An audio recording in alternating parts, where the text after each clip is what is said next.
ये कोचिंग बच्चों को कैसे जस्टिफाई करेगी आने वाले टाइम में, ताकि उनका आरएस का एग्ज़ाम की तैयारी अच्छे से हो सके। सबसे पहले आप अपना लक्ष्य निर्धारित कर लें, क्योंकि एमलेस अगर आप रहेंगे तो आप कुछ कर नहीं पाएंगे जीवन में।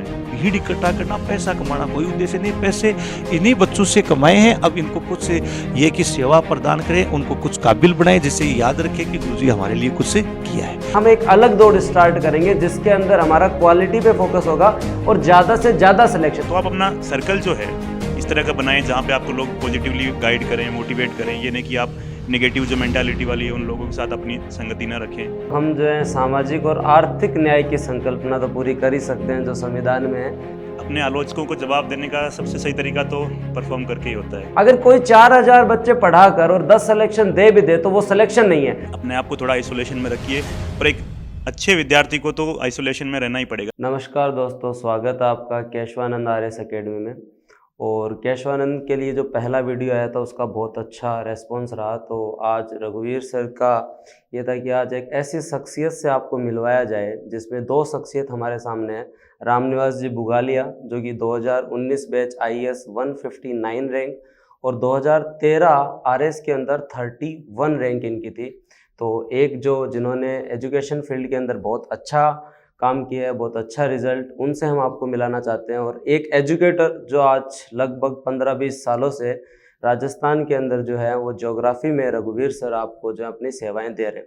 आज इस वीडियो का जो मुख्य उद्देश्य यही है कि केशवानंद के जो बच्चे हैं, जो हमारा स्टार्ट होने वाला है केशवानंद आरएस एकेडमी 27 से जो है आपके फॉर्म जो है लास्ट डेट है और स्क्रीनिंग टेस्ट के बाद 8 मार्च को जो हमारा बैच स्टार्ट होने वाला है। तो उससे पहले गाइडेंस के लिए हमारी स्ट्रेटजी क्या रहेगी और केशवानंद में आने के बाद में आपको टीचर्स के साथ साथ और किन किन से आपको गाइडेंस मिलेगा, इन सभी चीज़ों पे आज हम नॉर्मल चर्चा करेंगे और इसके अंदर हम बातचीत करेंगे नॉर्मल जो है। तो आप पहले मैं रामनिवास जी का स्वागत करता हूं केशवानंद आरएस एकेडमी में।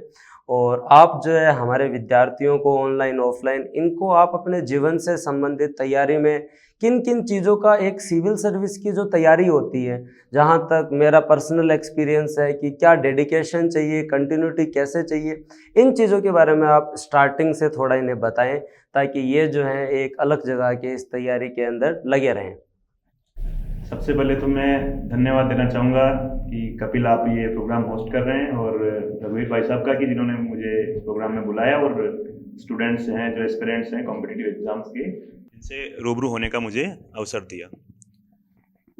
तैयारी की जहाँ तक बात आती है, कोई भी कॉम्पिटिटिव एग्ज़ाम होती है, चाहे वो UPSC के द्वारा आयोजित की जाने वाली सिविल सेवा परीक्षा हो या RPSC के द्वारा आयोजित की जाने वाली RAS हो या और कोई भी कॉम्पिटिटिव एग्जामिनेशन हो, उसको अगर आपको पास करना होता है तो सबसे पहले आपको उस एग्ज़ाम के बारे में अच्छी तरह से जान लेना होता है। तो सबसे पहली प्रक्रिया होती है कि उसका आप सिलेबस अच्छे से आप देखें। उसके बाद में मैं समझता हूँ सबसे इम्पोर्टेंट पार्ट होता है कि प्रीवियस ईयर क्वेश्चन पेपर्स जो होते हैं उनको आपको अच्छे से देख लेना होता है, क्योंकि जब तक आप ये जानेंगे नहीं कि आपको क्या पास करना है, क्या उसमें पूछा जाता है, तब तक आपके लिए बहुत मुश्किल रहता है। दूसरी बात जो आपने की डेडिकेशन की, और जो भी आपने बात की कि मेहनत करने कितना करना आता है और किन चीज़ों का रोल रहता है, तो दो चीज़ें इसमें, दो फैक्टर होते हैं। नो डाउट हार्डवर्क करना ही करना पड़ता है, बट टाइम के साथ जो जिस तरह के आजकल क्वेश्चंस आते हैं एग्जाम में, तो आपको स्मार्ट वर्क भी करना होता है, जिसमें इंटरनेट का यूज करना हुआ, ये सब चीज़ें भी बहुत इंपॉर्टेंस रखती है। दूसरा एक होता है एक अच्छा आपको मार्गदर्शक मिले, एजुकेटर मिले, वो आप कोचिंग से मिल सकता है या आपको इंडिविजुअल कैपेसिटी में कोई गाइड कर रहा है। तो कुछ भी हो तो ऐसी परिस्थितियों में, क्योंकि ग्रामीण परिवेश से जो बच्चे आते हैं उनको एकदम से इतना गाइडेंस मिल नहीं पाता, तो उस केस में एक अच्छे कोई कोचिंग संस्थान हो या और भी उनके किसी भी कैपेसिटी में उनको जो मार्गदर्शन मिलता है उसकी भूमिका महत्वपूर्ण हो जाती है। हाँ, तो वैसे तो जो है स्टूडेंट्स आप हमसे तो बातचीत करते ही रहते हैं, तो आज जो मेन फोकस रामनिवास जी पे रहेगा और तो हम बताते रहते हैं कि कौन कौन सी जो गांव की समस्या है वो तो मैं आपको बता देता हूँ कि क्या क्या समस्या आती है पढ़ाई में। लेकिन आपके पास सर ने कहा कि पर्सनल गाइड होना जरूरी है, क्योंकि आज का जो युग है उसके अंदर आप पर्सनल, आपके पास डॉक्टर होना चाहिए, वकील होना चाहिए और आने वाले टाइम में आपके पास पर्सनल किसान भी होना चाहिए। तो ऐसे आपके पास पर्सनल एजुकेटर अगर हो आपके पास तो तैयारी में एक रोल रहता है। तो रघुवीर जी इनके बड़े भाई हैं, इन्होंने कंटिन्यू इनके साथ ये रहे हैं, तैयारी की है। तो इसके अंदर सर रघुवीर जी ने आपको जो गाइड किया और कंटिन्यू आप आपस में बने रहे, तो ये एक हेल्थी जो डिबेट होना या आपस में बातचीत होना या पर्सनल गाइडेंस में कि हमें इन चीज़ों पे फोकस करना चाहिए ताकि एक स्मार्ट अप्रोच से कम टाइम में कवर किया जा सके। पढ़ते सभी हैं, जनरली तैयारी सभी करते हैं, मेहनत सभी कर रहे हैं, लेकिन सिलेक्शन जो है उन चुनिंदा लोगों के होते हैं जो कुछ अलग करते हैं। तो गांव के लोग जो हमारे यहाँ जो जितना भी राजस्थान के बच्चे जो होते हैं वो शैक्षणिक रूप से सबसे कम जागरूक होते हैं कि उन्हें जितना कोचिंग में पढ़ाया जाता है उतना पढ़ लेते हैं, सिलेबस की तरफ ध्यान ही नहीं देते हैं। इसकी वजह से कोचिंगें भी जस्टिफाई नहीं कर पाती और टीचर भी जस्टिफाई नहीं कर पाते। इन चीज़ों से संबंधित इन बच्चों को आप कुछ बताना चाहें कि आपको जो है एक अवेयर स्टूडेंट कैसे बनना है, क्योंकि डेमोक्रेटिक वैल्यूज में अगर हम देखें तो एक सिटीजन और स्टूडेंट बनने की प्रोसेस भी बहुत इंपॉर्टेंट है, तो भीड़ से ये अलग कैसे हो? सबसे पहले आप अपना लक्ष्य निर्धारित कर लें, क्योंकि एमलेस अगर आप रहेंगे तो आप कुछ कर नहीं पाएंगे जीवन में। तो अपना लक्ष्य निर्धारित कर लें कि मेरे को ये एग्ज़ाम पास करना है या मेरे को ये बनना है। उसके बाद में मैंने जैसे बताया कि आप स्टार्ट करेंगे उसकी प्रक्रिया से कि आप जैसे मैंने बताया सिलेबस देख लें, आप पुराने पेपर देख लें, आपका गोल टारगेट आपने सेट कर लिया। उसके बाद एक अच्छा मार्गदर्शक ढूंढें, वो किसी भी रूप में हो सकता है। आप किसी कोचिंग संस्था में जाके आप मार्गदर्शक ढूंढ सकते हैं, या जैसे भाई साहब थ्रू आउट मेरी प्रिपरेशन में इनके साथ रहा हूँ तो इन्होंने भी मेरे को टाइम पे मोटिवेट किया। हालांकि मेरा ऑप्शनल मान लो एंथ्रोपोलॉजी रहा, इनका सब्जेक्ट ज्योग्राफी रहा, फिर भी एक आपके लिए साथ खड़े होने वाला एक मोटिवेशन आपको देने वाला होता है, तो पॉजिटिव एनर्जी आपको नो डाउट आती है। तो आप अपना सर्कल जो है इस तरह का बनाएं जहाँ पे आपको लोग पॉजिटिवली गाइड करें, मोटिवेट करें। ये नहीं कि आप नेगेटिव जो मेंटालिटी वाली है उन लोगों के साथ अपनी संगति ना रखें। इस तरह का एक आप कर सकते हैं। इसके अलावा आप जो भी आपको जहाँ भी से आपको मार्गदर्शन मिल रहा है, चाहे आप इंटरनेट से किसी से देख रहे हैं, चाहे आपको किसी कोचिंग में जा रहे हैं, तो जो भी आपके एजुकेटर नो डाउट वो एक्सपीरियंस्ड पर्सन होते हैं, तो वो लोग जिस तरह से आपको गाइड करें, आप एकदम अपना टाइम बाउंड मैनर में उसको पूरा करें। और जब भी एग्जाम आए आप नर्वस ना हो, एकदम से कॉन्फिडेंस के साथ एग्जाम दें, नो डाउट आपका सिलेक्शन होगा। हाँ सर, सिलेक्शन तो जो है वो आपके काफ़ी हो रखे हैं। इससे पहले भी यूनाइटेड इंश्योरेंस इंस्पेक्टर, उसके बाद में एसडीएम की रैंक, फिर आईएएस, तो बहुत बहुत केशवानंद की तरफ से भी आपको बधाइयाँ। और शेखावाटी अंचल और पूरा राजस्थान जो है ये आस लेके भी है कि अगर कोई बड़े भाई का होता है तो इससे गांव-गांव तक बच्चे जो हैं वो मोटिवेट होते हैं। मैं रघुवीर सर से भी कुछ क्वेश्चंस पूछना चाहूँगा कि रघुवीर सर, केशवानंद अकेडमी जो है वो इस एजुकेशन फील्ड में कोचिंगें बहुत हैं, आपका ये नया इनोवेटिव है कि आप जो है केशवानंद हम मिलकर स्टार्ट कर रहे हैं, तो ये इन सब से अलग कैसे होगी? भी कोचिंग तो जो इस लाइन में ऑलमोस्ट 30-35 हैं, हर आदमी कहता है कि guaranteed batch, stamp batch, RS बना देंगे तैयारी, तो वो जो चीज़ें उस हवाबाजी से बाहर आपने भाई साहब को गाइड किया पर्सनली, आप जो है आपने बहुत बच्चों को पढ़ाया है, आपके परिवार में 2 आईएएस है, तो आपको इस चीज़ से जो है क्या लगता है और ये कोचिंग बच्चों को कैसे जस्टिफाई करेगी आने वाले टाइम में ताकि उनका आरएस का एग्ज़ाम की तैयारी अच्छे से हो सके? हाँ कपिल जी, आप भी मेरे छोटे भाई हो, छोटे भाई रामनिवास जी, दोनों का बहुत बहुत स्वागत है केशवानंद आरएस अकेडमी में। सबसे पहले जैसा कि गांव के ग्रामीण देहाती जो बच्चे आते हैं, विशेष रूप से गांव के जो बिल्कुल यानी शहर के बारे में इतना नहीं जानते हैं, बड़े जो कोचिंग इंस्टीट्यूट होते हैं उनके नाम और मोटी फीस रकम है वहाँ पर वो चले जाते हैं। विशेष रूप से सारी कोचिंगों का ये हो गया, केवल कमाने का ही मुख्य उद्देश्य बना लिया। तो हम सब ने, जैसे हम घर पे भी बैठे रहते हैं दोनों भाई, तो कई बार चर्चा करते हैं, कहते भी हैं यार कोचिंग अकेली सिलेक्शन भी नहीं करवाएगी, बच्चे को गाइड करो तो आप बहुत शानदार तरीके से उनको गाइड करो। ये मेरे को रामनिवास कहते रहते हैं कि अच्छा गाइड करो। ज़्यादातर लोग क्या है कि वो पुरानी परिपाटी से उनको पढ़ाते रहते हैं।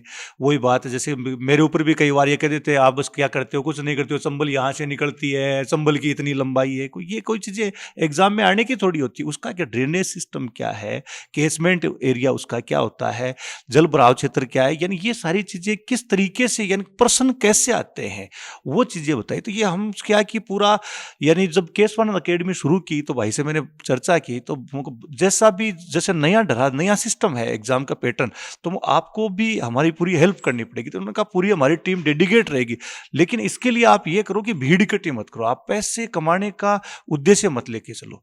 तो मैंने इनसे ये भी कहा पैसे मैं बाहर कमा लूंगा, बहुत कमाए, इन्हीं बच्चों से मेरे को खूब पैसे मिले और अपन ने खूब अच्छा नाम किया है, तो अब एक अच्छा काम करना चाहते हैं। तो काम के लिए हमने क्या सोचा है कि इसमें सिलेक्टेड जैसे 400-500 बच्चों का अपन टेस्ट लेंगे, उनमें केवल 150 बच्चे लेंगे, पूरे घर पे यानी हमने चर्चा की 150 बच्चे जो बहुत ही 100 से 150 बच्चे जो वास्तव में निडी हैं और जो कुछ कर भी सकते हैं, वास्तव में वो नाम कर सकते हैं, बहुत बढ़िया यानी वो आरएस बन सकते हैं सारा, यानी उनका जो एक निश्चित टारगेट है यानी उस टारगेट को वो क्या कर सकते हैं, पूरा कर सकते हैं। जैसे रामनिवास है, इसका एक निश्चित टारगेट था कि मुझे आईएएस बनना है।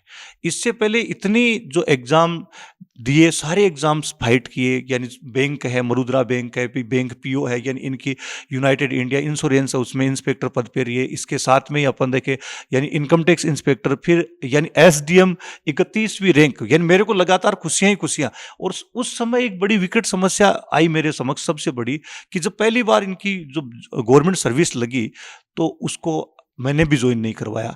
इनका भी इतना इंटरेस्ट नहीं था कि कहा भाई साहब कर लेता हूँ, गांव में यार कहाँ जाओगे, आपको ज्वाइन नहीं करनी। तो गांव में एकदम से कह दिया यार ये नौकरी क्या कर रहे हैं कि यानी गवर्नमेंट सर्विस के क्या ठोकर मार रहे हैं, बहुत गलत है। दूसरी फिर बैंक पीओ के, उसको भी ज्वाइन नहीं करना। तीसरी जब यानी जो यूनाइटेड इंडिया इंश्योरेंस है यानी उसमें जब इनका सिलेक्शन हुआ तो वहां पर भी बिल्कुल इच्छा नहीं थी, बिल्कुल 1% इनकी इच्छा नहीं थी। लेकिन मैं उसमें सोशल, इनके तो क्या कोई प्रेशर ही नहीं था। और सबसे बड़ी बात बताऊं कि अब की बार तो जाना ही पड़ेगा, चाहे कि यार चेन्नई जाना है, यार नहीं अभी नहीं जाएंगे, नहीं मेरे को जाना ही पड़ेगा।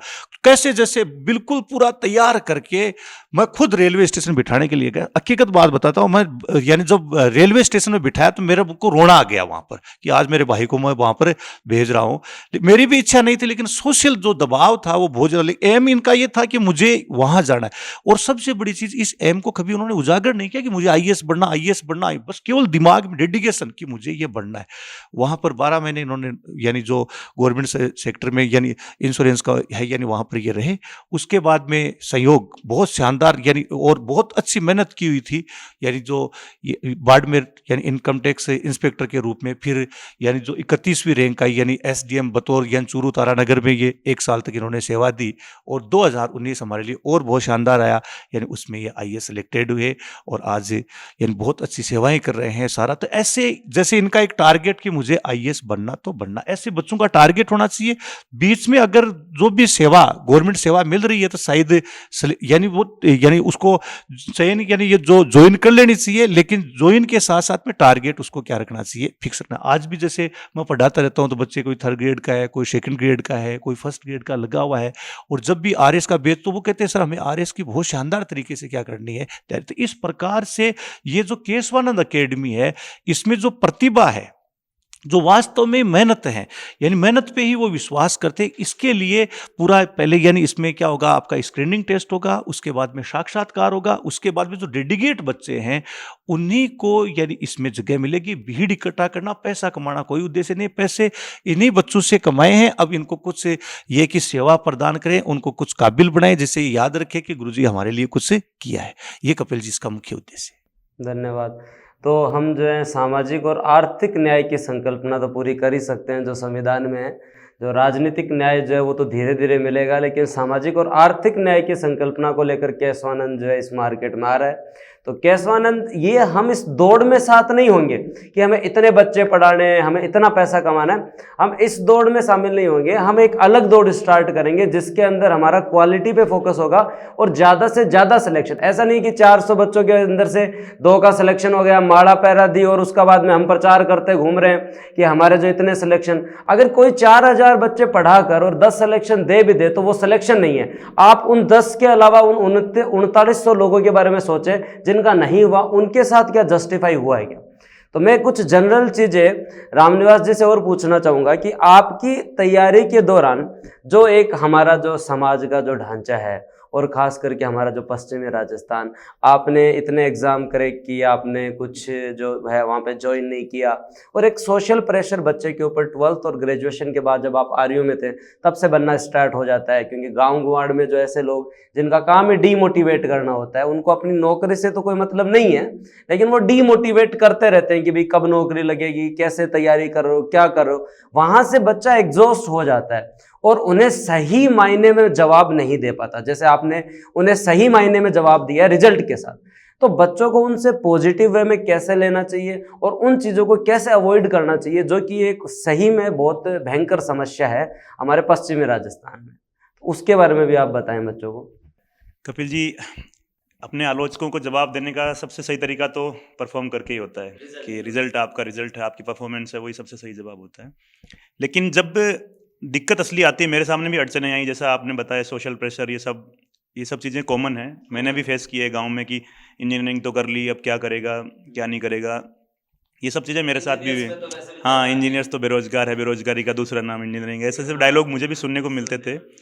तो सबसे बढ़िया तरीका जैसे मैंने जो सोचा था कि उस टाइम पे मैंने इस तरह के आवागमन को अपने को सीमित कर लिया कि मैं घर कम जाना मैंने स्टार्ट कर दिया, पड़ोसियों से अवॉइड कर दिया। तो ऐसा एस्पिरेंट्स जो हैं वो ये लोग कर सकते हैं कि जो आदमी आपको डिमोटिवेट करता है तो उससे आप ना मिलना जुलना कम कर दीजिए, अपने आप को थोड़ा आइसोलेशन में रखिए। और एक अच्छे विद्यार्थी को तो आइसोलेशन में रहना ही पड़ेगा, इस तरह के जो तत्व होते हैं जो उसका ध्यान भटकाते हैं उनसे उसको दूर रहना चाहिए।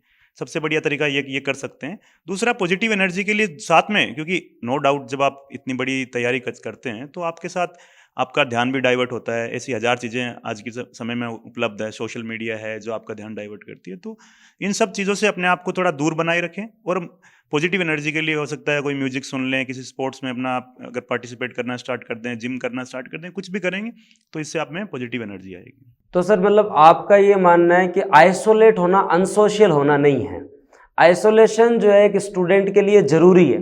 क्योंकि ये जो समाज की अगर हम जनरली बात करें तो आप चाहे कितनी भी देर पढ़ें, आप चाहे जयपुर दिल्ली 5 साल पढ़े 6 साल पढ़े, अगर रिजल्ट नहीं है तो आप जस्टिफाई नहीं कर सकते। तो आपकी तैयारी के दौरान अगर आप जो हैं आइसोलेट रहते हो और अगर आपके दिमाग में ये हो कि कोई गांव से आया है मेरे से नाराज हो जाएगा, मैंने टाइम नहीं दिया उसे, मैं उसको एसएमएस दिखा के नहीं लाया, या कोई महत्वपूर्ण काम में मैं काम नहीं आ सका, तो मैं आपसे यही बात पूछना चाहता हूं, उस तैयारी के दौरान आपसे जो भी लोग नाराज हुए, जो उनसे आप नहीं मिल पाए, किसी के पास बैठ नहीं पाए आप, क्या वो अब नाराज हैं? आईएएस से आई थिंक कोई नाराज नहीं होगा। तो जनरली सी बात है ना कि आप रिजल्ट दीजिए। अगर आप तैयारी के दौरान अगर आप थोड़े से अनसोशियल का मतलब मैं असामाजिक तत्वों की बात नहीं कर रहा, आप अपने टाइम को बचाने के लिए, कोई अगर गांव से आया, आपको भाई जयपुर शहर है, लोग आते जाते रहते हैं, आपका 2 दिन टाइम वेस्ट कर देंगे। अगर सिलेक्शन नहीं होगा, आपने चाहे उनकी कितनी भी खातिरदारी की है, वो जाके यही बोलेंगे हमें तो पता था, वहां नहीं पढ़ रहा था। और अगर आप उनको मना करके अपना टाइम बचा लेंगे तो मैं आपकी ये गारंटी देता हूं कि अगर आप आरएस और आईएएस बनते हैं तो आपसे समाज में कोई भी आदमी जो है वो नाराज तो नहीं रहेगा सर, ये तो जायज बात है। तो इसलिए आपको ये सोचने की जरूरत नहीं है, आपको एक टाइम निकालना पड़ेगा और एक सिस्टमेटिक ढंग से पढ़ना पड़ेगा। सर एक क्वेश्चन और है, मार्केट में 1-2 चीजें चलती है कि एक तो बहुत ज्यादा पढ़ो, 13 घंटे पढ़ो, 12 घंटे पढ़ो। एक दूसरे कुछ लोग ये भी कहते हैं कि ज्यादा पढ़ने के बजाय क्वालिटी की एजुकेशन पे ध्यान दो। इन दोनों में मैं दोनों ही तर्कों से जो है मैं समर्थन में नहीं हूँ। कुछ लोग कहते हैं कि 4 घंटे पढ़े और जो है थोड़ा सा अच्छा पढ़े, कुछ लोग कहते हैं ज्यादा पढ़े। तो आई थिंक इसमें बच्चा जो है वो मैनेज कैसे करे कि वो कितना पढ़े और जो है वो कैसे उसको मैनेज करे। कपिल जी, मेरे हिसाब से हर व्यक्ति जो होता है उसका अपना अलग व्यक्तित्व होता है, उसका अपना पोटेंशियल होता है, अपना कैलिबर होता है, अपना सामर्थ्य होता है। कि किसी को ऐसा होता है कि एक बार पढ़ने में चीजें याद हो जाती है, और किसी की जो मेमोरी होती है वो इतनी शार्प नहीं होती कि उसको एक बार में याद नहीं हो जाए। तो अपने हर व्यक्ति को अपना शेड्यूल, अपना टाइम टेबल खुद के हिसाब से डिजाइन करना चाहिए। अगर आज मैं कहूं कि मैं 18 घंटे पढ़ के अगर पास हुआ हूं, तो दूसरा अगर अब किसी में इतना नहीं है कि 18 घंटे की सीटिंग पावर हर व्यक्ति फोकस नहीं कर सकता, और पढ़ने के लिए नो डाउट ध्यान लगाना पड़ता है आपको। तो आप अपना व्यक्तिगत रूप से अपना निर्धारित कर लेंगे कितने घंटे की पढ़ाई मेरे लिए सफिशिएंट है। आइडियली जैसे कई लोग होते हैं 12-13 घंटा ही पढ़ते हैं, कई लोग 4-5 घंटे पढ़ के भी स्मार्ट वर्क वाला करते हैं। तो हर का आदमी की इंडिविजुअल जो है वो इस पर डिपेंड करता है कि इंडिविजुअल कैपेसिटी मेरी क्या है। तो आपको अपने हिसाब से निर्धारित कर लेना चाहिए कि 6 घंटे की 8 घंटे की पढ़ाई मेरे लिए सफिशिएंट है और इतने में मैं सिलेक्शन मेरा हो जाएगा। और वो आपको कैसे मालूम चलेगा? जब भी आप मॉक टेस्ट दोगे या पेपर दोगे तो आपकी परफॉर्मेंस से नो डाउट आपको मालूम चल जाएगा। अगर आपको 8 घंटे सफिशिएंट नहीं लग रहे तो आप 10 घंटे दीजिए। अपना टारगेट है कि अपना एग्जाम निकालना चाहिए, चाहे वो 12 घंटे पढ़ने से निकल रहा है, 6 घंटे पढ़ने से निकल रहा है। हाँ, तो जैसे मेरे केस में ये था कि मैं 6 से 8 घंटे डेली पढ़ने की कोशिश करता था। कंटिन्यूटी जरूरी है, ये नहीं कि आप एक दिन तो आप 20 घंटे पढ़ लिए फिर 3 दिन तक आप सो रहे हैं, तो उस केस में मजा नहीं आएगा आपको पढ़ने लिखना। और दूसरी चीज, पढ़ा कितना जाए इससे इंपॉर्टेंट है पढ़ाई के पास कितना रहा जाए। अगर आप पढ़ भी नहीं रहे लेकिन आपकी एक्टिविटीज हैं, चाहे आप कुछ न्यूज़पेपर पढ़ रहे हैं, टीवी में भी आप देख रहे हैं, तो कुछ ऐसी पॉजिटिव डिबेट देखें, कुछ ऐसे चैनल्स देखें ताकि आप पढ़ नहीं भी रहे उस टाइम भी आप पढ़ाई के साथ रहें, ताकि जो आपका ग्रुप है उसमें डिस्कस भी करें तो काम आए। मैं रघुवीर जी से भी एक दो सवाल और पूछूंगा कि ये जो आपने जो इनिशिएटिव लिया है हम सब ने मिलकर केशवानंद एकेडमी का, और मार्केट में केशवानंद आने से पहले ही केशवानंद की चर्चाएं बहुत हो चुकी है, तो क्या केशवानंद जो है वो कैसे जस्टिफाई करेगा? क्योंकि कहना सबके लिए बराबर होता है कि हम ऐसे करेंगे, हम ऐसे करेंगे, और करना वो एक अलग। बच्चों का ट्रस्ट है, आप पढ़ा रहे हैं, मैं पढ़ा रहा हूँ, ठीक है, इंडिविजुअल हम कोशिश कर रहे हैं, लेकिन ये जो टीम है, केशवानंद की टीम जो है, ऐसा नहीं है कि हम आपको मिलेंगे नहीं, हम इसी मार्केट में आपको अलग अलग जगह मिल सकते हैं हम 5 लोग, लेकिन हम 5 लोग एक जगह केशवानंद में आपको ऑफलाइन मिलेंगे। इसलिए आप सर इसको कैसे जस्टिफाई करेंगे और बच्चों का आप ट्रस्ट फैक्टर जो है वो कैसे इंक्रीज करें कि वो जो है हमारे ऊपर विश्वास करें? क्योंकि आप और हम जो बात कर रहे हैं वो बात तो पूरा मार्केट ही कर रहा है, तो आप इनसे अलग कैसे हैं वो आप जरूर बताएं। बिल्कुल कपिल जी, आपने बहुत ही अच्छा प्रश्न पूछा है, और बिल्कुल क्योंकि मैं बात इनकी सही है। साइड से हूं ना आज। बिल्कुल आप उनकी साइड में हो, और हर जो नया बच्चा है, शायद पुराने बच्चे ज्यादा है, वो सब मेरे से जुड़े हुए हैं, सबको इतना विश्वास भी है कि सर ने जो कहा है वो करके दिखाते हैं, किया भी है। ये ज्यादातर यानी वो नहीं है कि हवा में तीर चलाने वाला मेरा काम नहीं रहा है, पूरी प्लानिंग है, हमने बैठकर कोविड में और पूरा जैसा डिस्कस किया है। केशवानंद नाम भी रखा है, तो ये खुद शिक्षा संत रहे हैं, और इससे पहले भी मैंने कई मिशन शुरू भी किए हैं, और मिशन को काफ़ी सफलता तक मैंने पहुंचाया है। कुछ इश्यूज रहे हैं, कुछ कारण रहे हैं, वो अलग चीज़ें रही है, कुछ मैटर अलग रहा है, मतलब उसमें भीड़ को इकट्ठा कर लिया गया, और जो क्वालिटी है यानी उसको क्या है, बिल्कुल उसको नकार दिया गया, तो वो अलग था। इस यानी क्वालिटी एजुकेशन देने के लिए ही ये सिस्टम शुरू किया गया, और बिल्कुल अभी अगर मैं यानी बड़ी बड़ी बातें करूंगा तो वो खतनी और करने वाली वो बात है, लेकिन अपन करके दिखाएंगे। खतनी करने में अंतर बिल्कुल नहीं है, बिल्कुल बच्चों को जहां तक सबसे पहले स्क्रीनिंग टेस्ट इसी, और वो भी स्क्रीनिंग टेस्ट कोई नाम मात्र का नहीं होगा, बिल्कुल आरएस लेवल का ही पेपर लिया जाएगा। उसके बाद में जो रामनिवास भाई जैसे इनके साथी लोग हैं, यानी इनसे इंटरव्यू की ये लोग ही सिलेक्ट करेंगे, इनके साथी लोग हैं वो सिलेक्ट करेंगे कि वास्तव में ये इस केशवानंद एकेडमी के लायक है, ये पढ़ सकता है, ये कुछ कर सकता है, और इस पर आप एनर्जी है वो खर्च कीजिए, इससे आपको फायदा होगा, कोई नुकसान है नहीं होगा। तो इस मैं अकेला नहीं चलाने वाला, आप सब चलाने वाले हो, आप सब की केशवानंद है सब, यानी इसमें क्या है कि यानी सबकी यानी जब भूमिका रहेगी तो अपने आप अपन करके दिखाएंगे। और जहां तक मेरे विद्यार्थी है, प्रतियोगी परीक्षार्थी हैं, उनको पूरा विश्वास है और वो जुड़े हुए हैं, और इसी चीज का इंतजार करें 8 तारीख का कि वो फटाफट यानी कब यानी हमारा बैच स्टार्ट हो जाए और कब कंटिन्यूटी हम इसमें जारी रखें। जो मुख्य उद्देश्य ध्येय अपना क्या है, आरएस बनाने का है। इसके लिए 28 तारीख को स्क्रीनिंग टेस्ट होगा विद्यार्थियों का, 26 तारीख तक के जो अपन देख रहे हैं, यानी फोरम, यानी उसमें पहले फोरम आपसे आमंत्रित किए गए, आप फोरम में ले सकते हैं। बिल्कुल यानी खरा उतरा जाएगा, पूरे मार्केट की केशवानंद पर नजरें हैं, विद्यार्थियों की नजरें, सबकी नजरें, और उन नजरों पर खरा उतरना हमारा कर्तव्य दायित्व है। और आप सबका यानी सपोर्ट चाहिए, सहयोग चाहिए, आप मतलब क्वालिटी वाले बच्चे हैं वो हमारे तक पहुंच जाए। हाँ, मैं भी अपने सभी स्टूडेंट्स को ये बताना चाहूँगा कि सर हमने जो केशवानंद में सोचा है, और हम जो ये एक शिक्षकों की संस्था, आप ये ना सोचिए कि ये समाज या किसी कोचिंग की डायरेक्टर की संस्था, ये एक शिक्षकों की संस्था है, और इसमें कुछ नया होगा। क्योंकि इन सर को तो बहुत टाइम हो गया, मैं आज 3-4 साल से इस फील्ड में हूँ, क्योंकि आरपीएससी जो है वो आपको पता ही है आरपीएससी के बारे में। तो हमने ये डिसाइड किया है कि जो मार्केट में एक जो घंटों का सिस्टम चल रखा है ना, कि आपको एक टीचर को बता दिया गया घुसते ही कि आपको पॉलिटी इतनी देर में करवानी है। अगर टीचर को बता दिया जाता है, हम भी मार्केट में पढ़ाते हैं, अगर हमें रेस्ट्रिक्ट कर दिया जाता है तो उसके बाद में चाह के भी टीचर जो है जस्टिफाई नहीं कर पाता, क्योंकि बैच बनाने के बाद बैच सेटिस्फेक्शन पे कोई ध्यान नहीं देता है। हर का यही है कि ज्यादा से ज्यादा भीड़ इकट्ठी की जाए। तो केशवानंद जो है आपके राजस्थान में पहला संस्थान होगा जिसमें टीचर खुद डिसाइड करेंगे कि उन्हें कितना पढ़ाना है, कितनी देर पढ़ाना है। और यहाँ पे स्टार्टिंग से आपकी 6 घंटे क्लास होगी, कोर सब्जेक्ट स्टार्ट किए जाएंगे। और दूसरी चीज सबसे महत्वपूर्ण है कि सर फाउंडेशन के बच्चे आते हैं, फाउंडेशन के बच्चे आने के बाद उन्हें केवल हिस्ट्री, पॉलिटी, ज्योग्राफी में ही आनंद दे दिया जाता है, उन्हें मेंस का कुछ दिखाया ही नहीं जाता। और जब तक प्री होता है, प्री होने के बाद अगर किसी बच्चे का प्री होने के बाद, मैं खुद बता देता हूं, फर्स्ट टाइम में जब मेरा प्री हुआ था तो 112 नंबर थे, 68 कट ऑफ थे लगभग, खूब ठीक नंबर थे। लेकिन प्री के बाद में मैं पैनिक हो गया, मुझे पता ही नहीं है पब्लिक एड क्या है, एथिक्स क्या है, क्योंकि मैं गलत जगह था। क्योंकि फाउंडेशन कोर्स का मतलब ये होता है कि बच्चे को कम से कम मेंस के जो सब्जेक्ट है उनसे रूबरू करवाया जाए।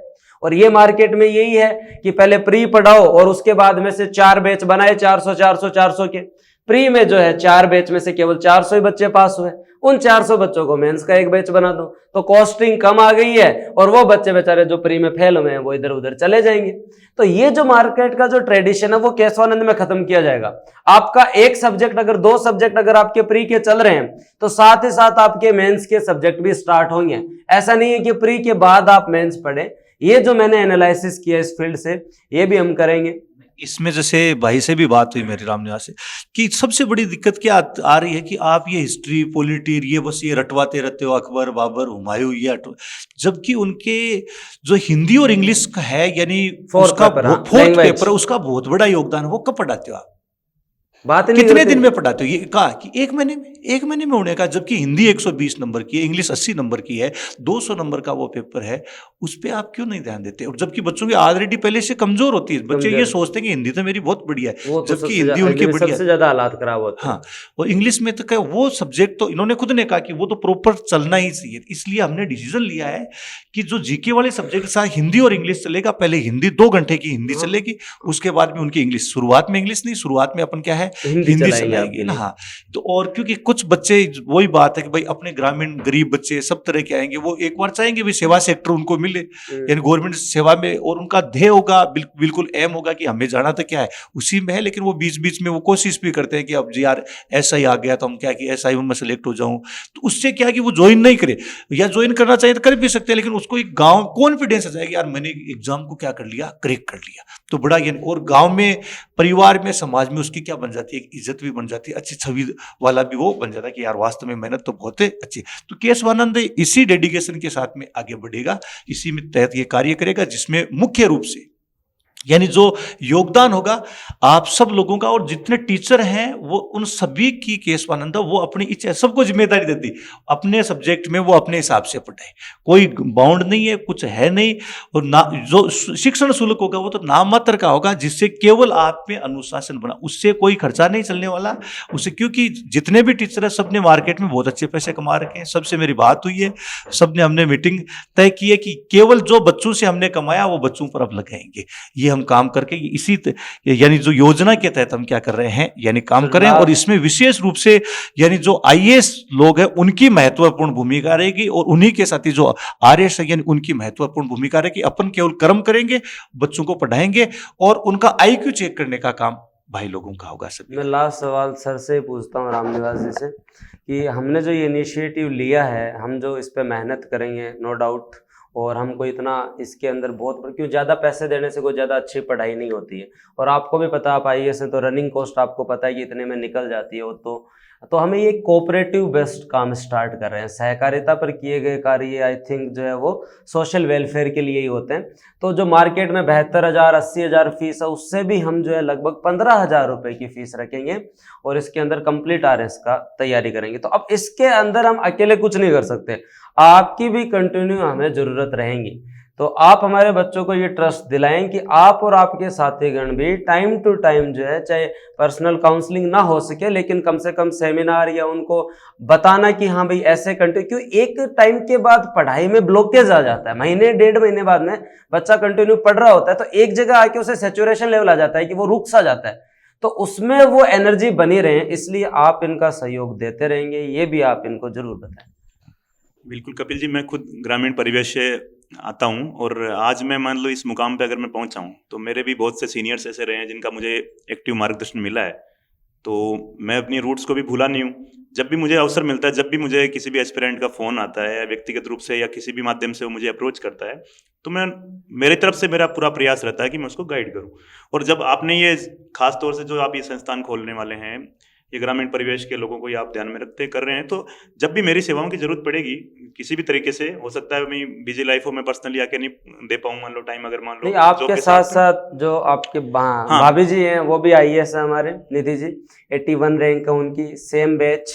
तो हमें सेवाएं तो जो है आपके पूरी जो टीम, क्योंकि हम तो एक एक जाके आईएएस से बात करें, इससे अच्छा है मैं एक ही आईएएस से बात कर लें ताकि हमें आप पूरी टीम का सपोर्ट मिल सके। नहीं बिल्कुल, जो मेरे साथी आरएएस में भी रहे हैं, अभी भी राजस्थान में सेवाएं दे रहे हैं, या फिर आईएएस में भी जो मेरे साथी हैं राजस्थान में हैं, गुजरात में हैं, जहाँ कभी देश के किसी भी कोने में है राजस्थान से जिनका जुड़ाव रहा है, तो मेरा पूरा प्रयास रहेगा कि जब भी अवसर मिलेगा, और अगर, क्योंकि जो साथ वाले होते हैं मेरे, उनका भी ये मन रहता है कि अगर कोई आदमी निस्वार्थ भाव से अगर सेवा को लेते हुए अगर कोई काम आगे करने जा रहा है तो नो डाउट सब उसको सपोर्ट करते हैं, और हम लोग भी करेंगे।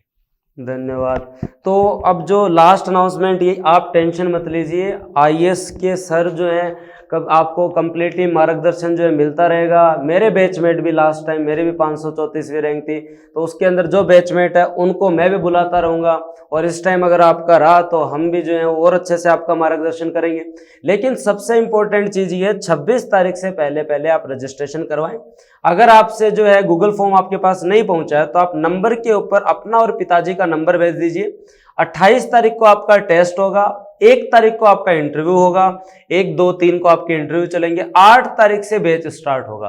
केशवानंद पे आप ट्रस्ट कीजिए, केशवानंद एकेडमी पे आप आइए, आपको मार्केट से बहुत कुछ अलग मिलेगा। इसी के साथ हम अपनी वाणी को विराम देते हैं। जय हिंद, जय जवान, जय किसान। ये कोचिंग बच्चों को कैसे जस्टिफाई करेगी आने वाले टाइम में, ताकि उनका आरएस का एग्जाम की तैयारी अच्छे से हो सके। सबसे पहले आप अपना लक्ष्य निर्धारित कर लें, क्योंकि एमलेस अगर आप रहेंगे तो आप कुछ कर नहीं पाएंगे जीवन में।